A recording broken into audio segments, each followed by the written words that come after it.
দোয়ার জন্য আদব হলো যে আপনি আল্লাহর কাছে দোয়া করতে গিয়ে প্রথমে আল্লাহর প্রশংসা করবেন। আল্লাহ, আপনার অনেক নিয়ামত আমি ভোগ করছি, আপনি আমাকে অনেক নিয়ামত দিয়েছেন।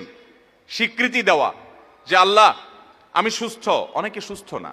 আল্লাহ আমি পঙ্গু না, অনেকে পঙ্গু। আল্লাহ আমাকে আপনি কত কিছু দিয়েছেন যেটা অনেককে দেন নাই। আমার চোখ দুটো ভালো, আমার অনেক নিয়ামত আমি আপনার ভোগ করছি। আল্লাহ, আমি আপনার নিয়ামতের শুকরিয়া আদায় করছি, স্বীকৃতি দিচ্ছি, কৃতজ্ঞতা আদায় করছি। হে আল্লাহ, আপনার রাসূলের প্রতি আপনি রহমত নাজিল করেন। আপনি যদি লম্বা চড়া বিস্তারিত না বলতে পারেন, আপনি সূরা ফাতিহাটা পড়েন, আলহামদুলিল্লাহ রাব্বিল, আল্লাহর প্রশংসা সেখানে হয়ে গেছে, আলহামদুলিল্লাহ রাব্বিল আলামিন পড়েন, দুরূদ শরীফ পড়েন, বাস। এরপরে আপনি এবার বলেন আল্লাহ আপনি আমাকে মাফ করে দেন। আল্লাহ আমার বাবা চলে গেছেন, তাকে মাফ করে দেন। আল্লাহ আমার মা দুনিয়া থেকে চলে গেছেন, তাকে মাফ করে দেন। ভাইরা আমার, আসল কথা হলো আমরা সেই ব্যথাটাই অনুভব করি না।